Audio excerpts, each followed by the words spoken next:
you're talking about care. Feels quite soft. You couldn't get much softer than that unless you much talked softer about than that. love. No. And Right. so when you're talking with that CFO or that CEO or that chairperson of a board, how do you show the value of this to someone that's maybe a little bit more numbers hard focused? Yeah. So first of all, James, I'm going to answer your question applying it to what I focus on, because let's just use service as traditionally, as you said, soft. Mm-hmm. Yeah.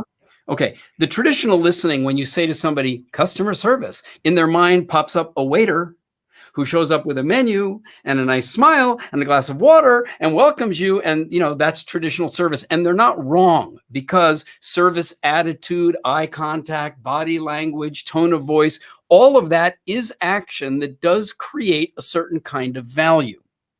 But if we stay in the restaurant environment, for example, let's talk about the quality of the goods that are actually being purchased and acquired, and the way that they're handled in the kitchen, and the way that the chef actually puts them together to create the meal that goes onto the custom design menu that then has certain pricing associated with it, and the portions, as well as, you know, the dietary orientation if they want to go that way. Does that create value?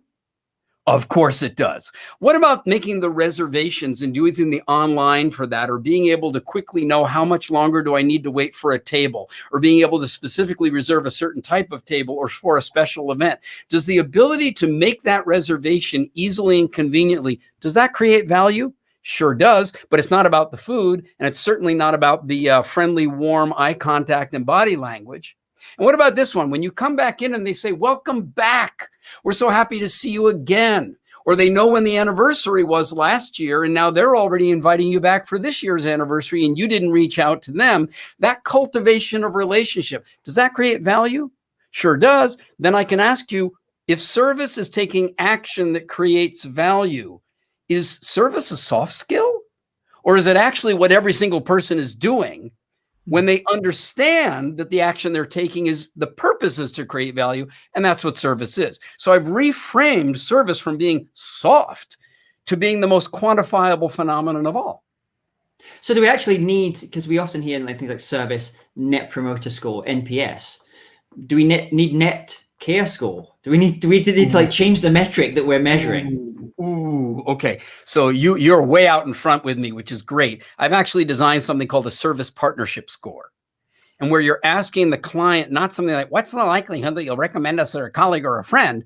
I mean, that's the reason that's been so successful is because it's so simple. Yeah. But it's not actually a great metric to use. And, you know, in certain cases, that's a separate conversation we could have. But why aren't we asking, to what extent do you consider us a trusted advisor for the future? What's the likelihood that you would like to do more business with us in the future?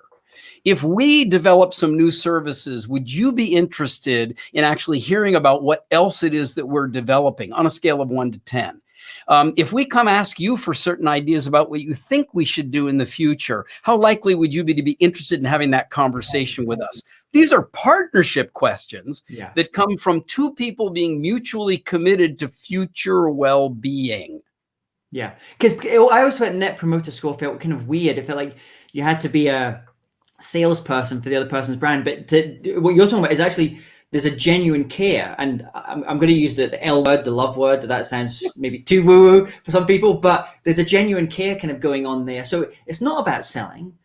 It's in the traditional way that we think of selling. It's about just having a care for that customer, that client, and also, we're going to be talking about this afterwards, you know, the care coming back the other way, the customer actually caring for that employee, whether they're front stage or backstage.